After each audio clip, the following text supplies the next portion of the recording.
Aberdeen studio of E-FWD. I'm having an inspirational chat today with Sasha Jaypalan, who's the founder of Grace May People. We're talking about how you need to work together with people and visit with people and meet people in order to get the best out of them and grow the economy. Sasha, great to see you. And so you're basically saying 10 years of Grace May. That's right, yes. And what like a crazy 10 years has been. You know what we were saying just when you came into the studio in Aberdeen here, that I met you when you basically arrived in Aberdeen. That's right. And you'd set up Grace May. Yep. And okay, so like what's been the craziest thing to happen in the last 10 years? Wow, And Erikka. you can do top 3. Sorry, we didn't plan this, but you know, hey, guess what? I'm going to put you on the spot, No, right? not a problem. Yeah. I remember very well meeting you. It was nearly 10 years ago, and wow, how time flies. What has happened? You know, in the industry we're in, there's been so much change. You know, I think back to when we just started, we had Brexit straight away. Yeah, right. That was a major game changer. Yeah. We also experienced within the recruitment industry IR35, which had a big impact on contractors. And then more recently, we've seen the likes of COVID, what's happening. So I can go past 3, I can keep going to 4 or 5, but there's been some serious changes, and we're seeing that at the moment as well. Okay. How did you kind of manage to change? Like, I would have thought, well, IR35, okay, we'll park that one for a second, but Brexit, honestly, it must have been a huge impact on your business and the customers that you serve. Yeah, definitely. Our clients really were affected by this because the supply of people changed. And I think we're actually seeing that impact more now. Immediately, that change wasn't evident. But I think a key theme for business owners like myself and businesses we help is just adapting. So that's what we've had to do, is just, you know, in these key areas, there are shortages of talent in a number of different areas that continue.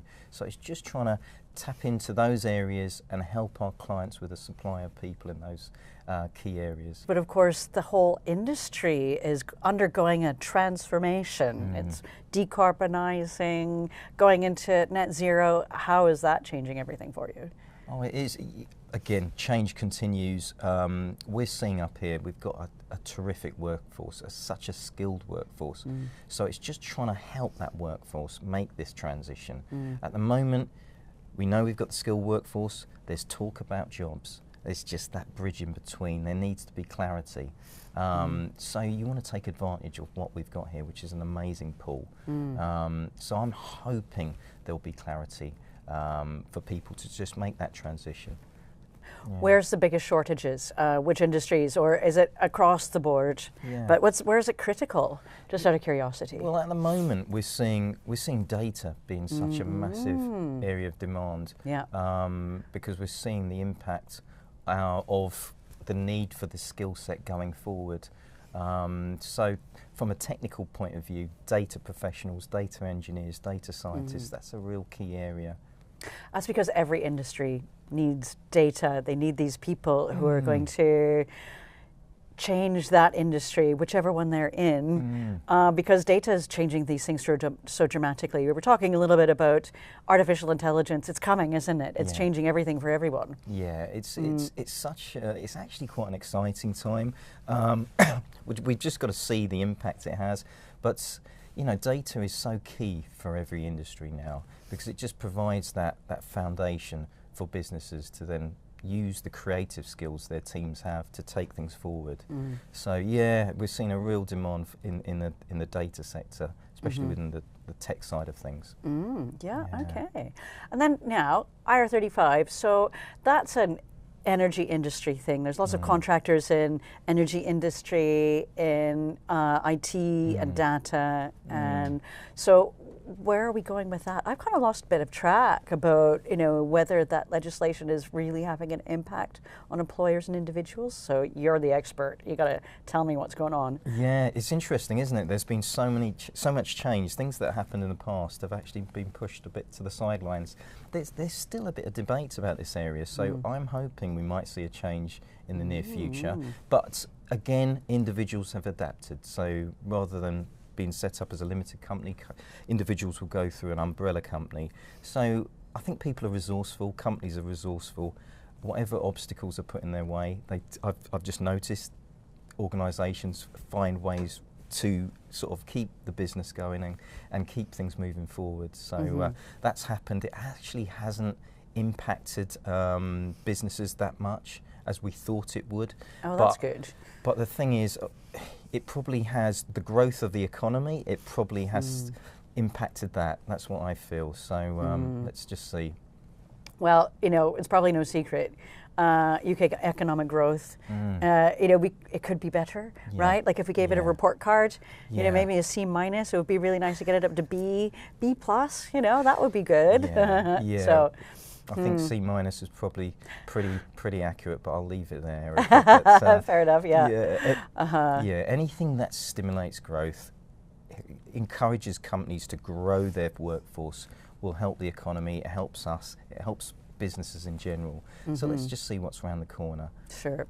Now, I mean, we talked about last 10 years of changes outside, but Grace May has been changing too. Tell us a little bit about that, what you've been doing, you know, kind of with your business. Well, no, it's been fascinating. We've evolved as a business over the years. Predominantly when we first set up, we had a strong focus on the tech sector.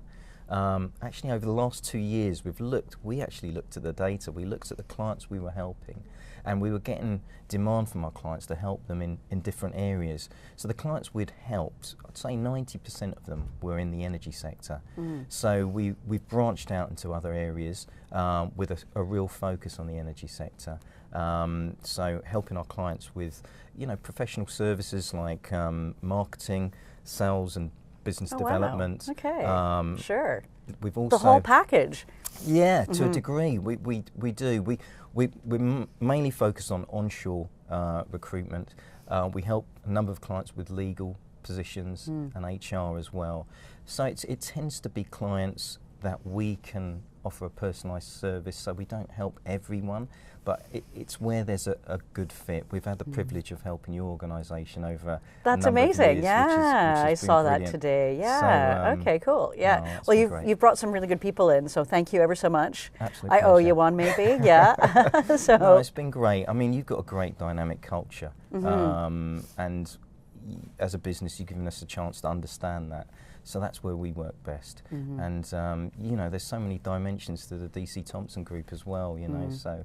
Well, see, you know, you're here, you've joined E-FWD. Now, I mean, honestly, Sasha, one of the things I love about you is you're a genius at networking, you know, like, I just love it. You know, if Sasha's there, you kind of feel like you've arrived. So, I mean, tell us about, you know, what you go out and about and see, and how that helps you, I guess, as a business leader and as and your own, you know, kind of business growth.